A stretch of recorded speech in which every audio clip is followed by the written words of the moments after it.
Consider, what criteria and prioritization does a conservator apply here?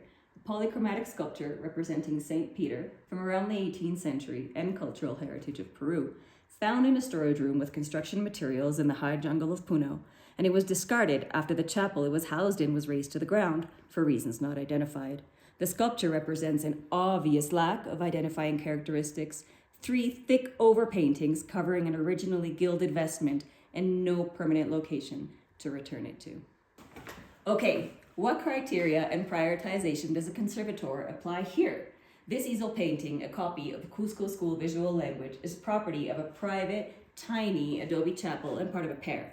The painting has served as night lodging for a bat, whose excretions have saturated the canvas and chromatic glares. At first sight, perhaps appearing of little value, on further inspection, this painting reveals detailed, post-apocalyptic biblical scenes painted by a hand identified in other local imagery, likely a local artisan who remains to be identified, and features remarkable problem solving in the application of tensing techniques of the canvas, animal fiber, to the wooden frame, stretching the canvas using the same technique as one stretches a drum for traditional music for traditional dance.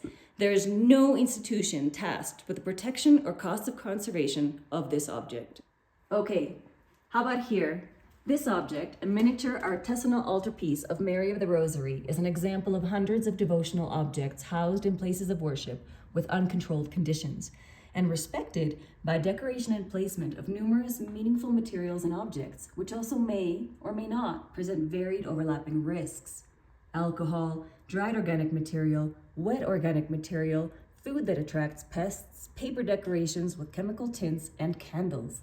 Yet, all of these complementary items simultaneously serve as a symbol of protection, as active faith protects the object from cultural dissociation and loss of value. This High Andes Museum seeks to inspire and underscore the complexity and value of intangible and tangible heritage as it moves through change, both well protected and alive, as well as forgotten and disintegrating. Our conservation and restoration studio is a place of learning, publicly accessible, humble in resources, yet careful in its methodology. Instead of working to conserve a single museum collection, the studio works with tangible heritage objects from many dozens of sites dispersed in sacred sites throughout Puno region, often many hours of distance away and brought to us by devotees and municipalities. To date, it remains the only conservation and restoration studio in the region that is publicly accessible.